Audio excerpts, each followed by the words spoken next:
So welcome to the December first Friday, which is the last first Friday of 2025, which is quite frightening in many ways and quite inspiring, I suppose, in others that we've got through another year in terms of the interesting year that it's been.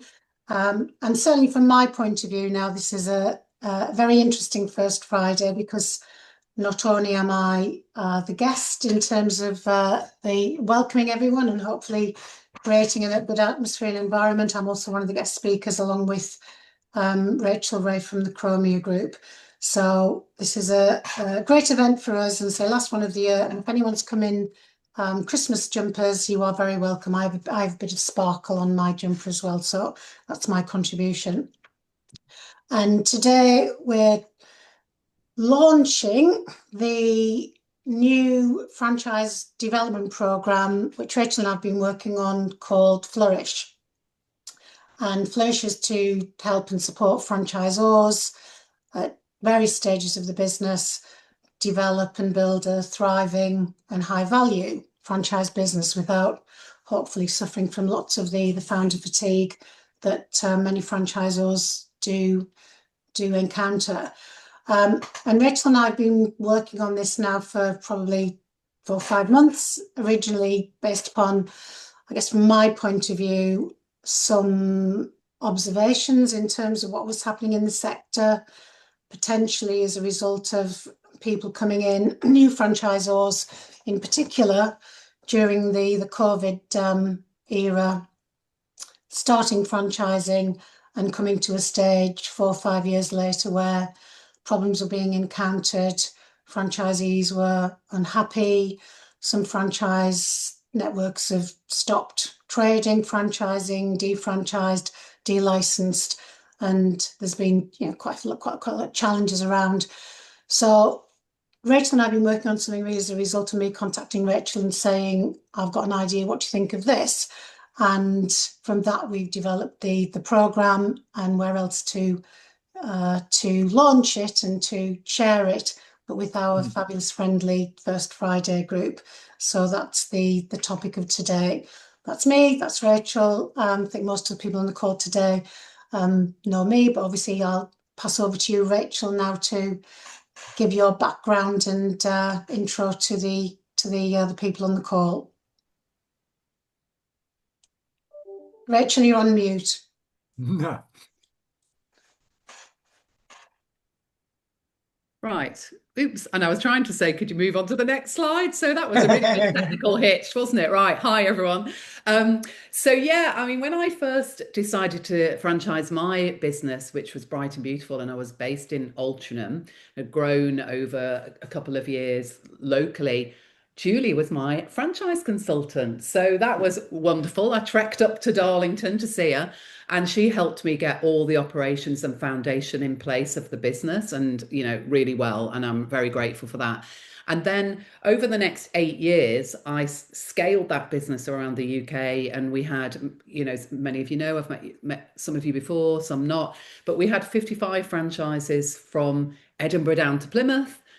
So national coverage, a 5 million plus turnover, and probably about 500 employees at that point. When I sold the business to Neighbourly Group that own, so they now own obviously Bright and Beautiful. I think it's people like Pimlico Plumbers and Countrywide Signs, quite a lot of franchise brands, some of you are aware. So that happened after 8 years of growth. Back to you, Julie. Yeah, there we go. We're a good tag team, aren't we? Yeah, back to me.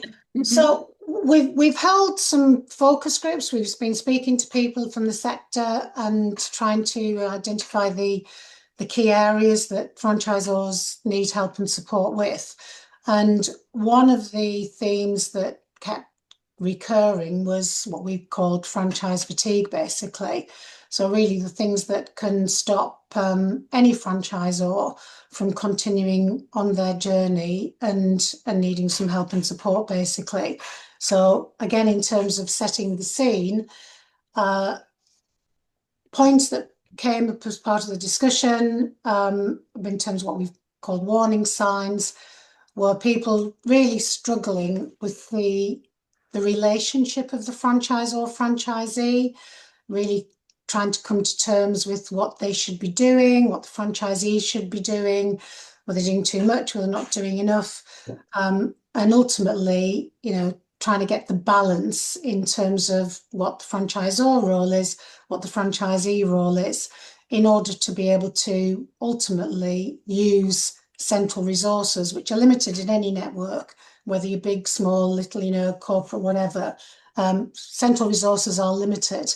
And the whole essence of franchising is that you've got a central resource which provides support on a resource effective basis to the network of franchisees, because ultimately whatever you've got in terms of central development can be used across 3 franchisees, 30 franchisees.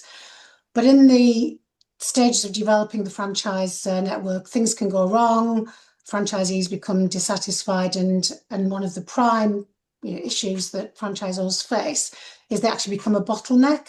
So decisions and performance and everything has to go through them, and ultimately the growth of the network and the performance of the business starts to falter because they get tired, they get overawed, they start to lose focus basically.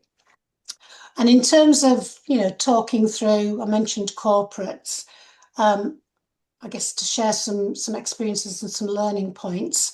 So I come from a corporate franchising background in terms of the first franchise that I was involved with was the Prontoprint Group. And at the time that I joined them, Prontoprint had 2 brands in the business, Prontoprint and Poppies, and then they introduced a 3rd brand, which was called Fudge Kitchen.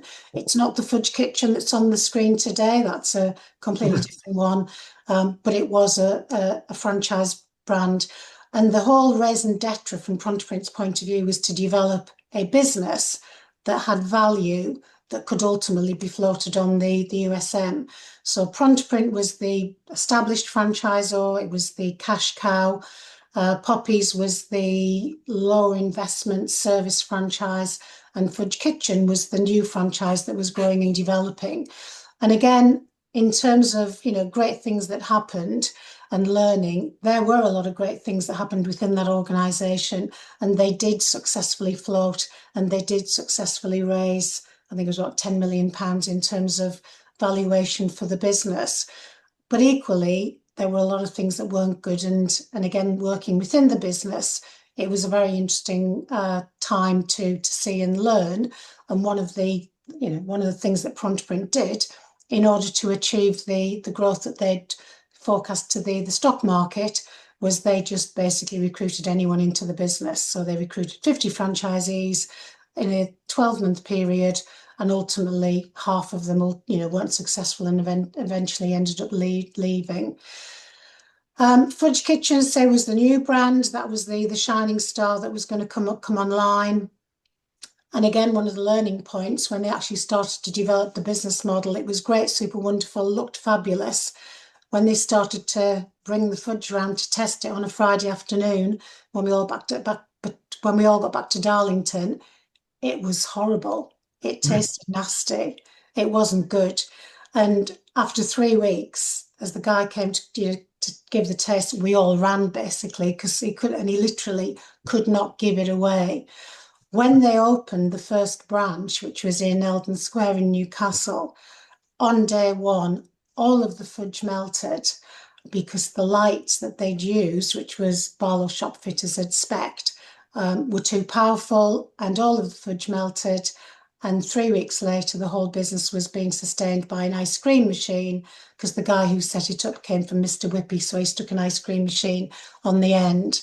And there were we, the kind of small, lean organisation that became Poppies, working hard, hopefully, trying to do the right thing. Yes, mistakes were made within the network at that time in terms of recruiting the wrong people, but we had the opportunity to learn from the big boys that we were sitting with and watching, basically.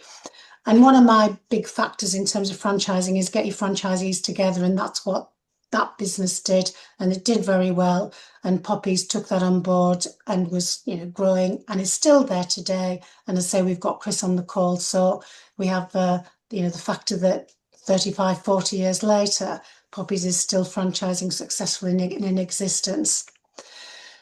So in terms of the people that we work with, the newer franchisors, developing franchisors, expanding franchisors, if you feel that you are facing any of these challenges, then let me say that you are not alone.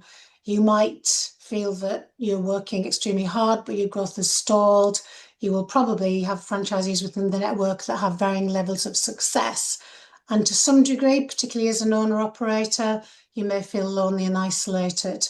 Don't feel always that the grass is greener on the other side, because again, I can assure you, having been on both sides of the fence, it's tough basically for most franchisors at various times. And again, the key to success is working through and having a plan and having some foundations in place. And that nicely leads on to Rachel. But again, from my point of view, I'd just like to say that the reason I reached out to Rachel was because, having worked with her in Brighton Beautiful, I knew that everything that she'd done in that business to develop it was exactly what a good franchisor should be doing.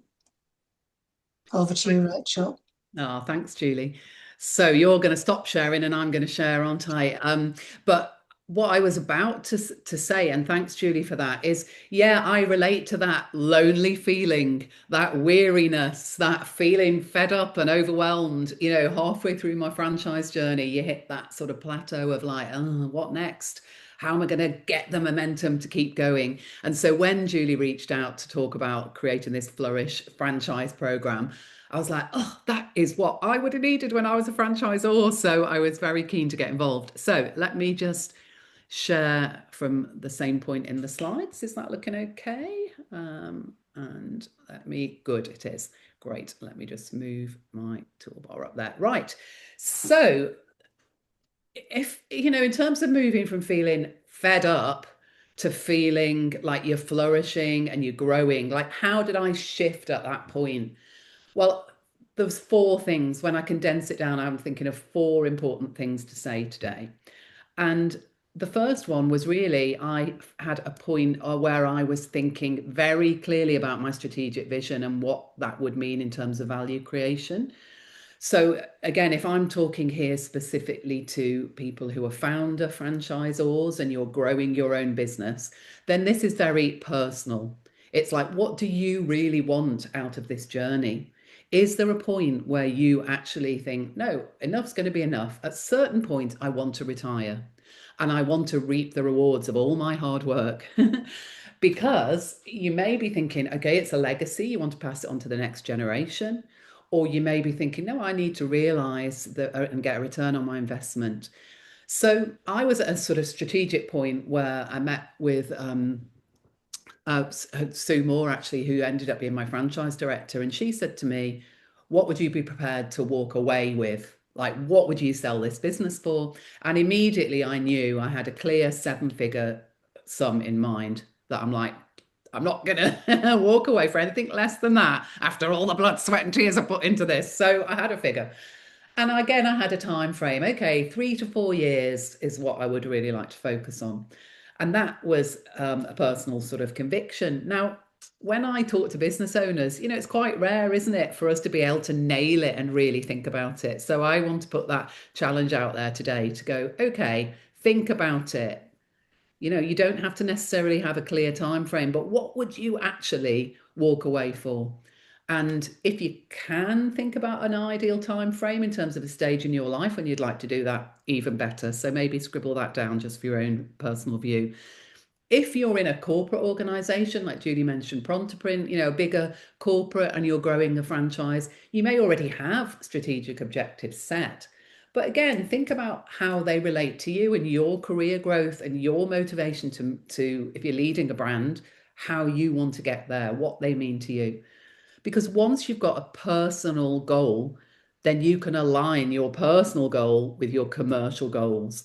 And it helps to define then the drivers of the growth and build the value. So, what do I mean by that? And what does it mean for you? When I think about drivers, I think about go right back to the basics of business.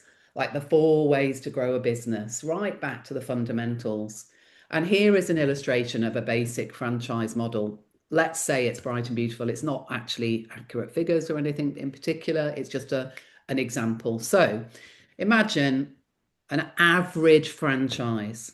So you're looking at your data and you're going, an average franchise has 50 customers. And the average spend from a customer is 300 quid.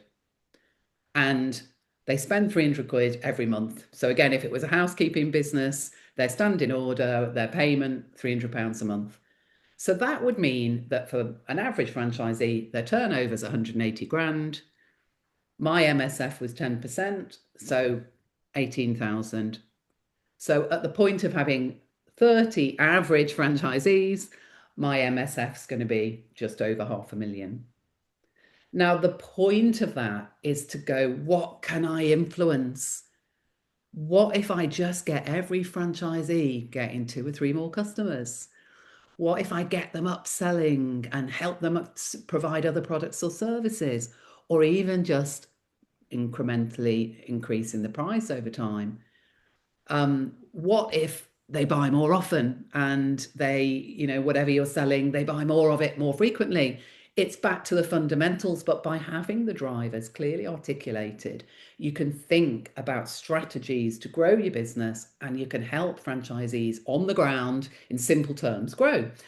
So another illustration, it might be that you've got a franchise where actually one-off sales, maybe your average transaction value is 1,500 quid. Maybe you're fitting a door or I don't know, building something, creating something. Maybe it's a one-off fee for a professional service. And maybe the average franchisee has 200 customers. And those 200 customers each year spend 1,500 quid on average. Again, an average franchise turnover, maybe the MSF's less, average MSF 24 grand. At 40 franchisees, it'd be round about 1 million. But again, it helps focus on the drivers of growth so that you can align everybody with practical strategies. And I found that to be really super helpful. And it meant that I could strategize, I could think in simple terms, and whatever strategies we knew would work for the network, we could cascade them down through support, webinars, training, and communicate them effectively with franchisees. But of course, those are numbers and practicalities, but there's also other important aspects. Another foundation is confident leadership and delegation. And I don't know about you, but sometimes you can feel almost punch drunk from franchisees. You feel beaten up on the ropes, fed up. You don't necessarily feel that confident in your leadership and your delegation because maybe you've just been feeling like you're just firefighting. What next? So how do you move from firefighting to a focused leadership? I do believe that some of that is having real clarity on your numbers, as I've just described, where you can forecast your growth effectively. Because that then means you can budget to keep growing your support structure. You can be clear on investing in your head office team, investing in training and support and development conversations with your network, because you know where you stand. And then that leads into the ability to manage the network. So important. It's such a frustration when you feel like the tail is wagging the dog and like, how can I herd these cats? There's a couple of mixed metaphors, cats and dogs, whichever they are for you, is like, it can be really one of the challenges. And so I'm sure, give me a thumbs up in the chat. Has anybody ever had a difficult franchise? A difficult franchisee? Got any? So we all do at different times. And I just wanted to tell you a couple of my different examples. For example, I had a franchisee committing VAT fraud. So they'd set up a separate limited company, siphoning off some of the business that should have gone through our network, avoiding VAT. Obviously, once they were found out, and it was a rarity because we had tried to make the systems really tight, clearly I'm going to instruct my solicitor, we're going to terminate their franchise, and we're going to let the rest of the network know so that it's a warning to other franchisees, but also so the rest of the network knows that we protect the brand, we protect our ethics, we keep leading with integrity. So you have to face these things head on, don't you? But what about the subtler thing of like the negativity? I think we all have experienced this at times. Well, certainly, this is why it's so helpful to work with other trusted franchisors, isn't it? Where you can be honest about the challenges, because we probably all face these. But I know when I was leading Bright and Beautiful, you're a bit like, oh, is it just me? So I think we've all faced negativity, you know, the whole sort of, oh, whispering at conference and separate Facebook groups or WhatsApp groups or whatever. And again, that can chip away at confidence. And I remember, you know, at conferences, when I'd do the annual conference, obviously most of the network were positive and great people, but, you know, you knew who the sort of negative people were going to be, who would sit there and look at you with loathing and hatred. So, you know, I'd do my table plans really carefully to make sure they were like out of my peripheral vision so that I could focus on the positive people. And, you know, you have to dig deep, don't you? But again, you need to take practical action and actually identify what are the real issues that are causing problems for these franchisees. Is it their own personality, their own personal life, the stresses they're focusing, the stresses they're experiencing? You know, is it personal to them and there's not actually really anything you can do about it? Or are there things you can do in terms of training and equipping and confronting issues and challenging them to grow? You really do have to differentiate between the two, because some people, there is nothing you can do because it's their mindset. But negativity and underperformance is often linked, isn't it? And actually, you can do something about underperformance. And those franchisees that are not reaching minimum performance targets, the ethical ones that we set, 70% of average franchisee, what's the word? It's 70% of average of the franchisee revenue is usually the target. Certainly that's what we had. It's about having proactive conversations and helping them get back on track, identifying their issues and helping them to perform. And then in those instances, negativity can be turned around.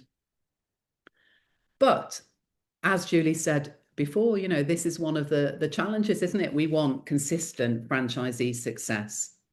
And the only way to be consistent and as consistent as we possibly can in franchising, which is what we're all about, is really effective onboarding and training.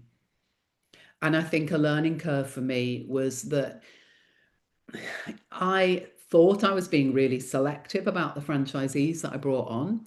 And often my franchisees were like literally former doctors, human rights lawyers, teachers, like accountants. I mean, really, you know, professional, educated people.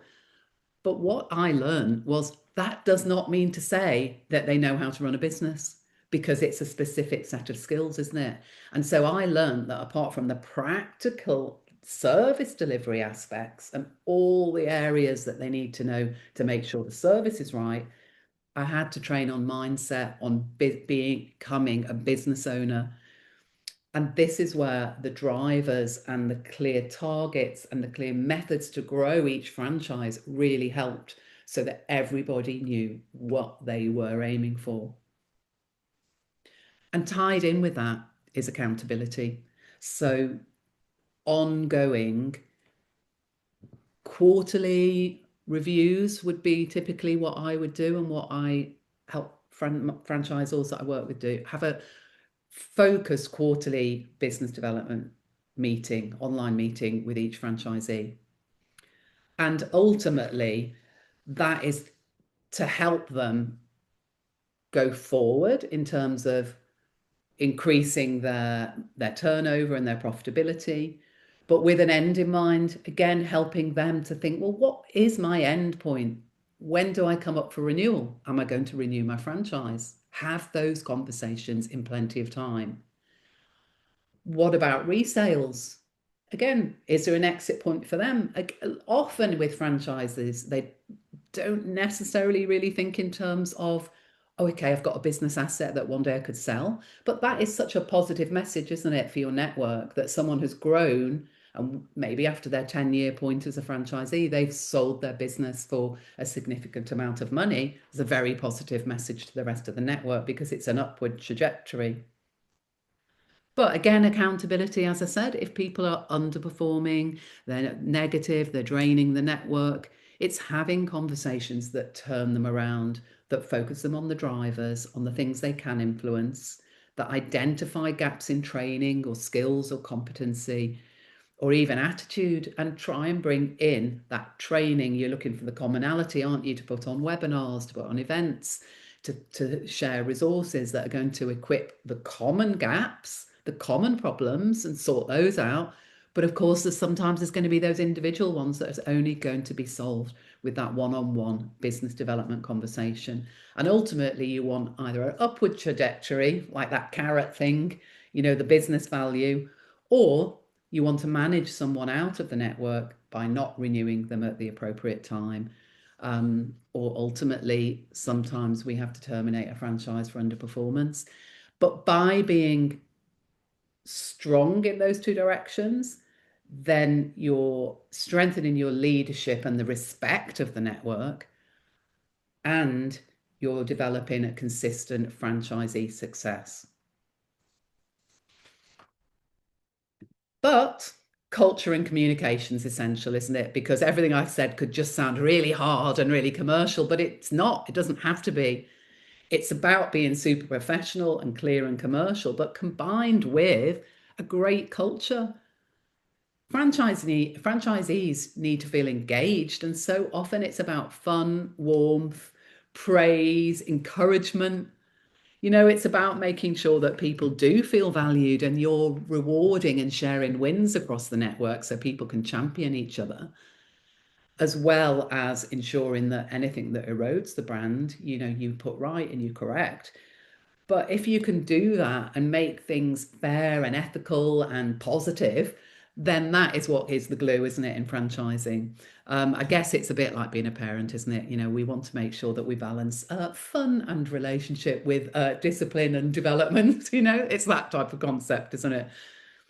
So for me, those are four really important foundations of a flourishing franchise. And that helped me by focusing on those four things. It helped me keep momentum. Did we come across challenges? Of course we did. Sometimes it was things like the economic climate and the government making changes to tax and national insurance and employment rights and statutory sick pay. For us, with over 500 team around the country, they had big impacts.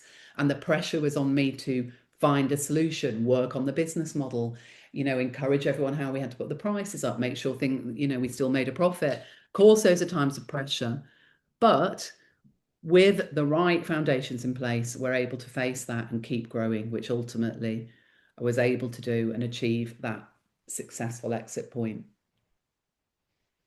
So, questions in the chat. Which of these things are keeping you awake? Let us know. Put your numbers in the chat. Any of these that you relate to, maybe more than one number.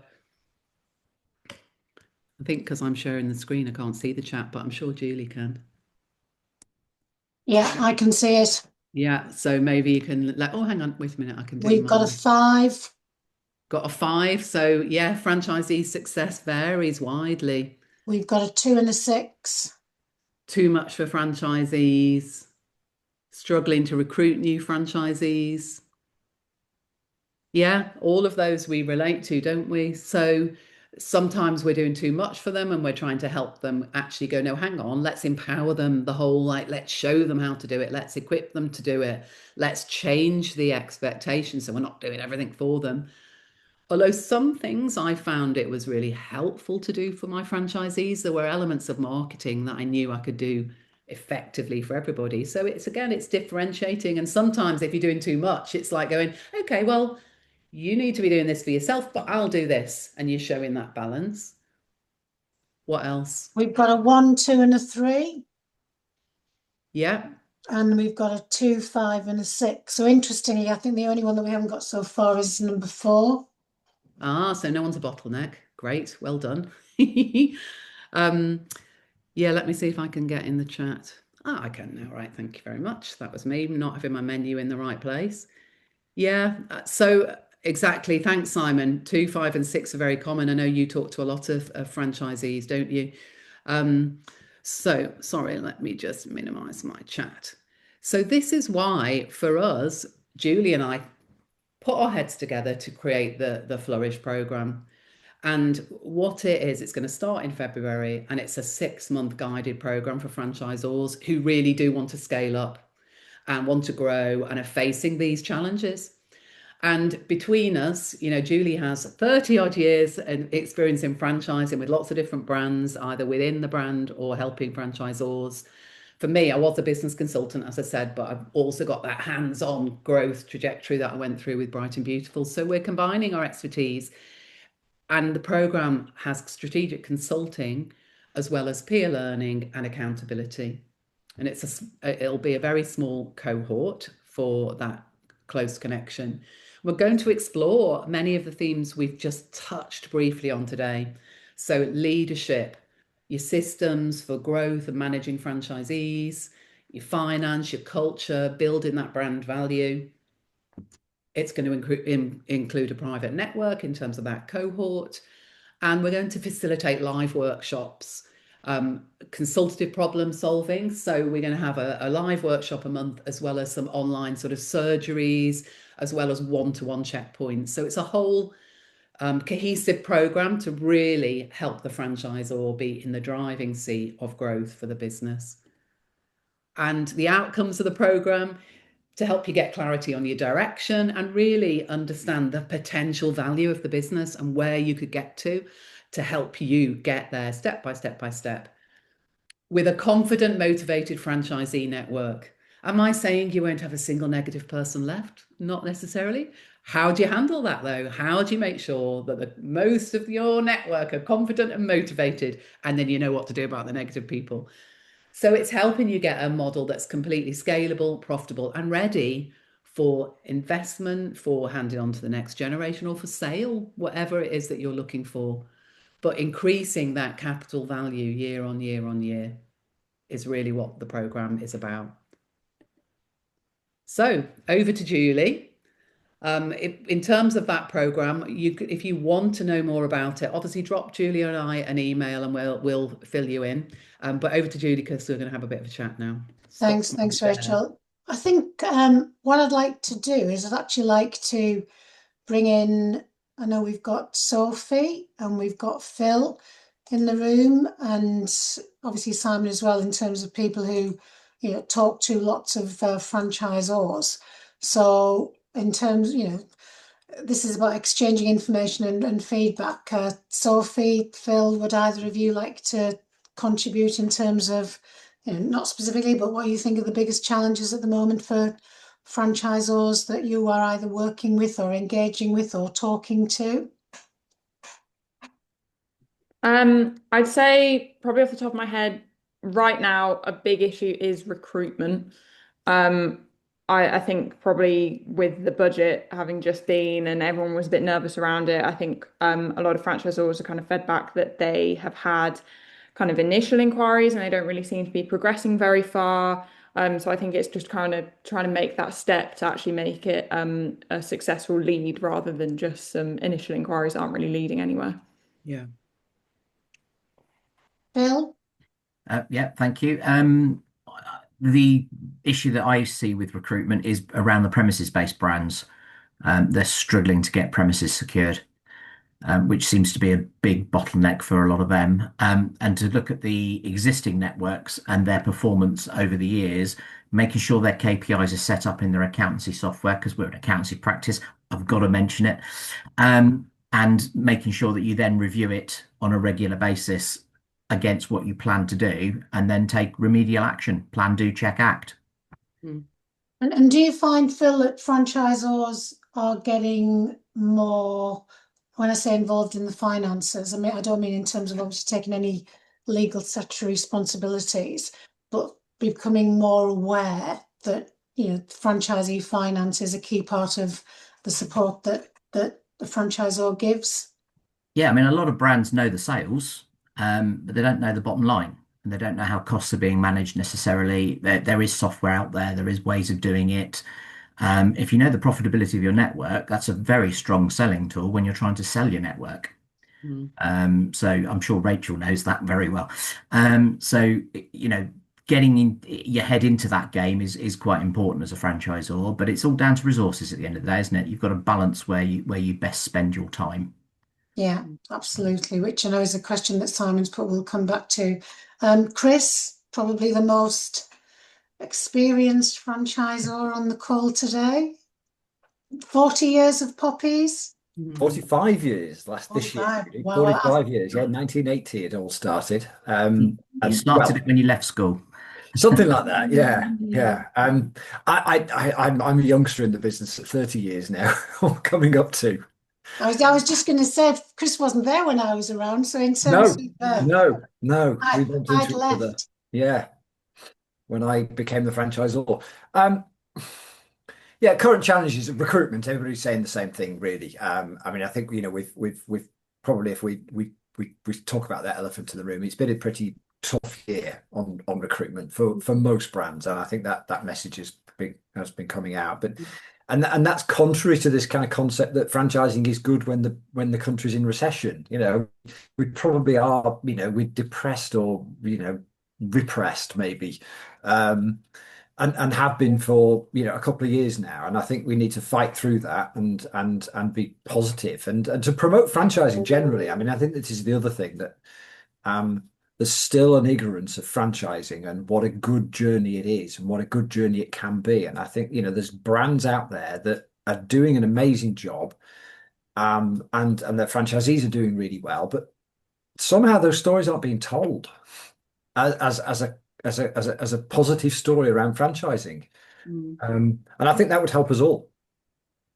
Yeah, I think you're right, Chris. And I think if we look at what's going on in the country, we have obviously got the economy and the political uncertainty, and maybe the fact the Chancellor's budget's been and gone now, and everyone knows what we're facing. We might, things may improve a little bit because there might be more confidence. But also, when you think about AI being a big threat for everybody and like what's going to be taken over by AI, on the whole, franchises are a lot more practical than that, aren't they? Yeah. Until we get the day where a robot is going to turn up at someone's house and clean their home for them, which I think is a long way away, then, we need our practical services, and franchising is very much poised to do that. So I think that's absolutely a message we could use more as franchisors, couldn't we? You made the point earlier, Rachel, about watching the horizon and being aware of changes that are coming down the line, whether it's a tax regime change or in AI. It's absolutely relevant. And it's a franchisor's responsibility to be looking at those things and to be leading the network through that change. Yeah. But those are the things perhaps are scaring people from investing in a franchise. So what are we doing to bridge that gap?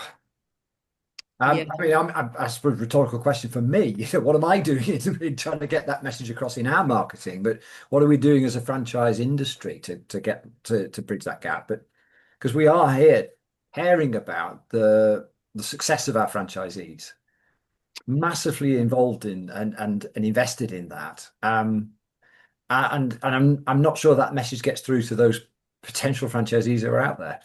Yeah. Talking to the converted, Simon, sorry, I'm aware you've had your hand up. Yeah, it's really interesting, isn't it? I guess the challenge is, if you've got somebody looking down on the industry and the franchisors, one of the biggest challenges they've got is direction and knowing how to develop and grow as a franchisor. There are a lot of really good franchisors out there that are just struggling with the mindset and what they need to be doing as a franchisor. So in terms of what you're doing, the Flourish, the whole program, I think it's very timely. Yes, recruitment is a problem, but don't underestimate the sophistication of the buyer, of the investor.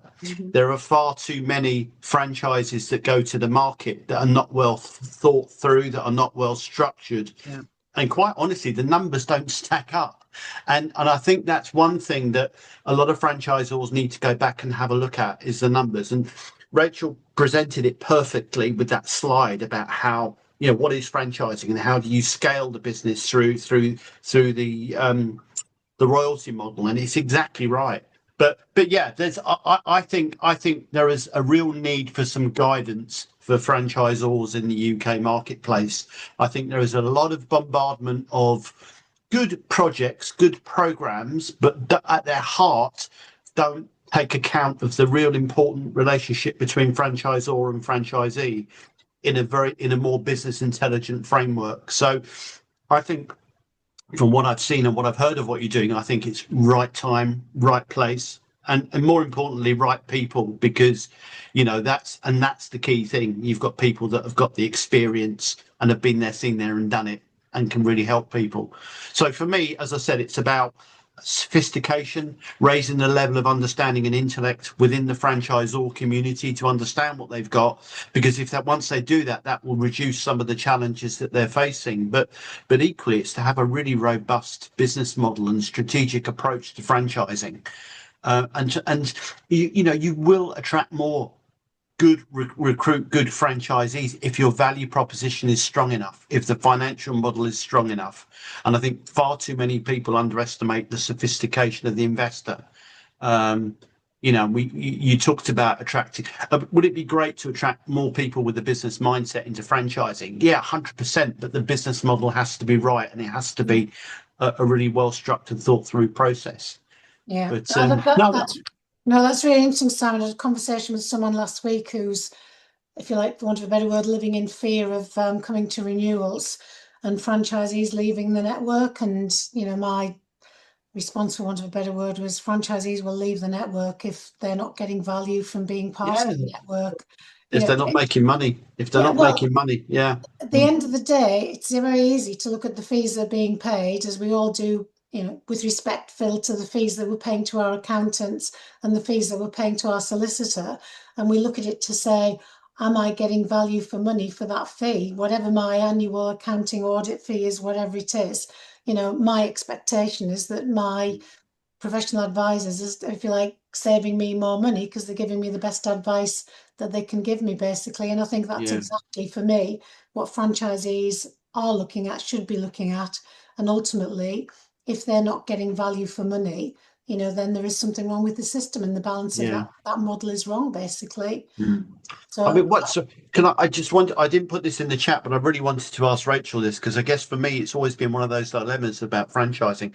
Where do you put the resource? Do you put the resource into franchisee recruitment, or do you put more of the resource into building the scaffolding around your existing franchisees and supporting their growth? I mean, how do you balance that up? If you had £1, how much would go on each element of those two parts of franchising? Gosh, well, let me think about this. I literally, I can't say percentage money wise, because I genuinely can't quite remember exactly how to split the money, but I definitely had two real foci for my business. So I had my goals very clearly set of the number of franchisees that I wanted each year. And I kept building the marketing funnel. And I did invest a lot of money and time and effort into that, because we got to the point where we were getting about 100 inquiries a month, and then that would result in one franchisee. So I knew that was got to get 100 inquiries, one franchisee, because we really recruited them very carefully. And, you get better and better at that, don't you? So that took time to build. And then, I very much split the two parts of the business. So I would say it was probably 80-20. I would say it was probably only 20% of the resources went into recruitment and 80% went into looking after the franchisees. But I will do a bit of analysis on that, actually, because it's a good question. Because ultimately, you've got to be focused on forward growth. There's no point having this funnel of recruitment, is there? Exactly as we've just said. If they're not performing, they're not making money, things aren't working, you don't want to bring more people into that. So I think it's about 80-20. Yeah, because I guess the point here is growth is not always about recruiting more and more franchisees, is it? Because you don't make money out of that. Your revenue comes from what the royalties are generated over the lifespan of that franchise agreement. So, I can see that as being a real dilemma. I don't know. I mean, would you have got to your exit if you had fewer franchisees but all performing at a much higher level? I don't know. Well, I mean, I guess for us, again, we had to demonstrate, when I had those first conversations with Neighbourly, they weren't called that then. They were a Dwyer group or something like that. When I had those conversations with them, I quite enjoyed that tour of Ken's house and the view up his sleeve. But yeah, when I spoke to them, again, it was being able to show, if you think about the drivers I've just said, we could clearly show the average franchisee, the growth trajectory over time, how they progressed, the build of recurring revenue. Obviously, we've got a great thing in franchising that people are on a 10-year contract with a 5-year break clause. So that is a stable revenue stream. If you've got that then in your model, that it's a repeat business model, which obviously cleaning and, practical services are, then those things are showing a stable upward growth. So then our inflow of new franchisees was only a part of that. And again, we'd got on a roll of sort of 8 to 10 to 12 per annum. There was a flow. But the other thing was really to make sure, I do love a good statistic. So I made sure that I surveyed all the client base every year, nationally, the whole client base. I surveyed all the team members every year. So we're getting feedback on the things that are working, things we could improve. And again, that was valuable in terms of demonstrating goodwill for a saleable asset of a business. So there's the qualitative measures as well as the quantitative, isn't there? Yeah, and it's much easier to do that now. I mean, like obviously we've got the working relationship we've got with Neil Newman in Gather, and it's much easier to do that, to get that feedback from the franchisees. And again, that's what, we'll be doing moving forward. I think, Simon, in answer to your question from my point of view, again, it comes back to understanding the figures, and the figures give you the budgets. So your initial fee, a proportion of that, reinvest into marketing and recruiting of new franchisees, and a proportion is there to obviously get the new franchisee up and running, and hopefully a proportion to contribute towards your overhead, your running costs, and generate some profit. And then from your ongoing fees, again, understanding how that breaks down and splits, and what proportion you're going to allocate to network support, and what proportion you want to have left in the business as profit. Basically, at least if you've got that initial analysis, that gives you some figures and some budgets to work from, and then you can vary from there accordingly to the needs of the business. Yeah, I guess it was just, again, the way I think, thinking logically, if it's tough to recruit people, it is tough to recruit people, then should we maybe be saying, okay, it's tough at the moment, let's just put that to one side and let's focus on the people that are in the network already at the moment, because it'll be easier to grow their businesses than it is to recruit somebody new to come into the business. Yeah. Is that a fair comment? Yeah. No, Actually, but I do think it's interesting. This is why it's great to have First Friday and have these dialogues, isn't it? Because, like Chris was saying about, we're just talking about this whole concept of, getting the message out there about franchising. And I went on a really interesting workshop that was talking about like the future issues that we're all facing, and all the issues that brands are facing is one of my favorite things I listened to in the last 12 months.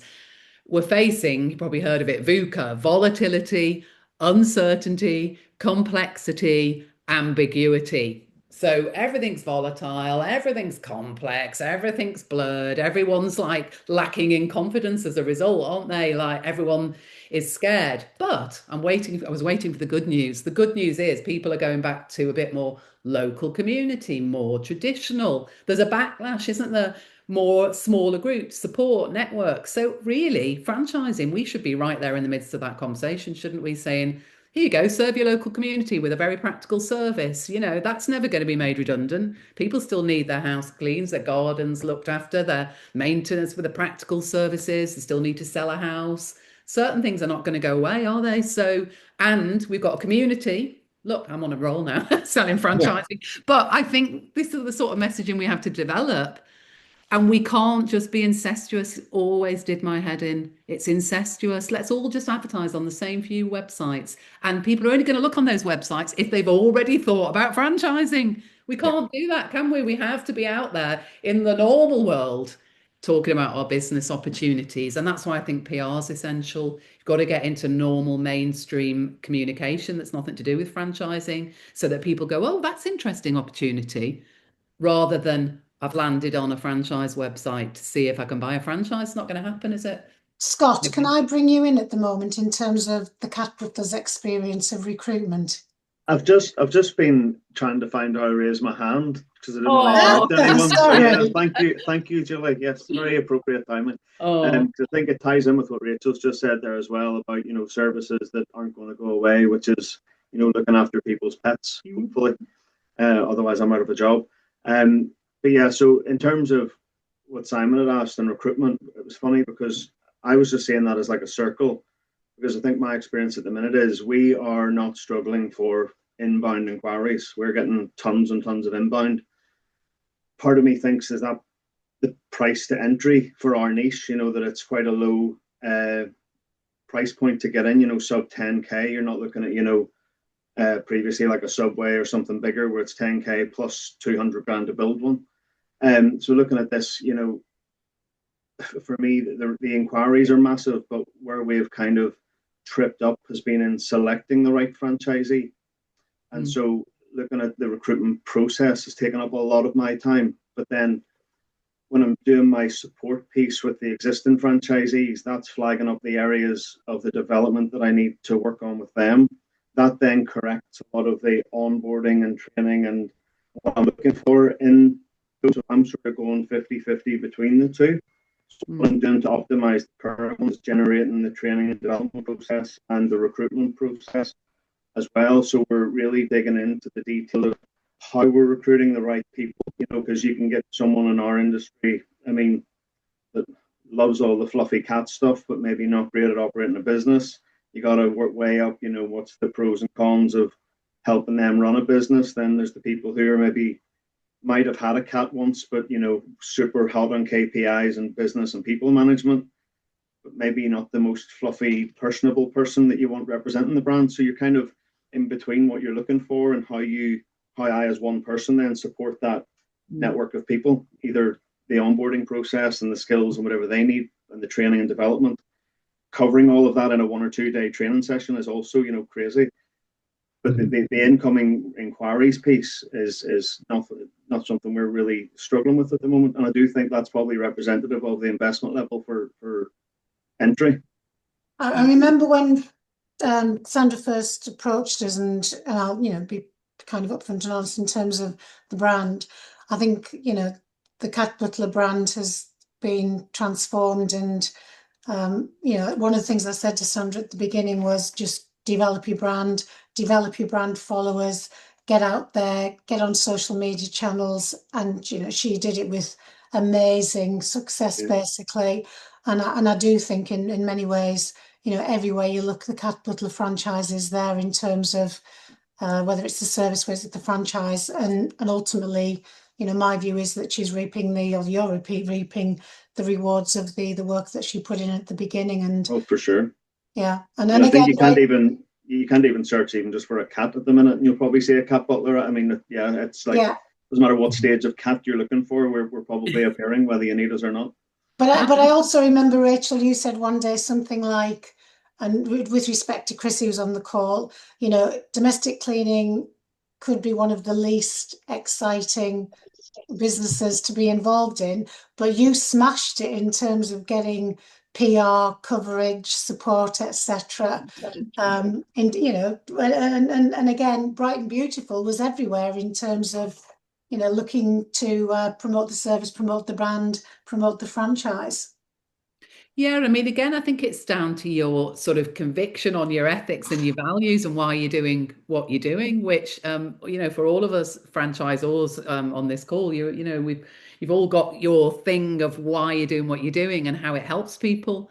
And I think that was why we had stories, because we had an ethical franchise that was helping empower our franchisees, and there was lots of different angles and real life stories there. You've all got that, haven't you, of franchisees where actually it's really helped them, really changed the way they work, really given them an income for their family and helping clients. And then for us, I think one of the things I just particularly honed in, I realized that 80% of my client base were busy working women that were stressed out. I related, kids, family, home, bickering over chores. So, that was then another conviction of helping clients. So I think the more you really get into why you're doing what you're doing and why, then the stories come, don't they? and you're Yeah. just deliberate about collecting them, having a process to collect them, and then, being able to, I mean, I literally have always said I invested in a PR lady who, I met her, just the right person at the right time, where she had a good PR experience from bigger agency, but she was setting up by herself. And she got me into the right outlets by the stories and putting them in the right place and putting the net wide. So I definitely recommend that. Get Sarah, back to PR. come back to me next week. I've met someone this morning who's an ethical brand expert, basically, who I think you'd really get on with. So come back to me next week and we can pick that one up. Yeah, will. You must have so many great stories, Sarah. Really, literally, what you're doing and the stories that must come from it. There must be loads. Anyway, sorry, go on, Julie. No, because we're coming to the end of the session. Yeah. Rachel and I are going to stay on at the end of the session anyway to, be available if anyone wants to chat. But in terms of, if you like, moving forward, again, if you'd like to pick your phones up and do the QR code, the Flourish is launching in January, and this is the first session in January. It's open to all franchisors. It's free of charge, and it's going to explore how much is your franchise network worth. So the tool that Rachel has shared today is, the tool and a part of what's going to be covered in that session, basically. Rachel, do you have anything to add to that? Just that, we've only skated over a few different things, elements today, but we'll go in more depth in that webinar in the new year. And yeah, really the different elements that will help you grow and build value and understand where you want to go and how to get there. Great, super. So obviously that's us. If anyone wants any further information, contact either myself or Rachel. Again, in terms of where we're going, as I said earlier, this is the last First Friday for 2025, which is absolutely crazy. Sophie, who's with us today, Sophie is the guest for the next First Friday, which is Friday, the 9th of January 2026. Crazy. And again, I'd ask people to pick your phones up, scan the barcode, and leave some feedback on today's session, please, which will hopefully take about 30 seconds because it is using the Gather system that Neil Newman has developed. And again, it's something that we'll be looking at in terms of potentially gaining feedback from franchisees as we work through the programme as well.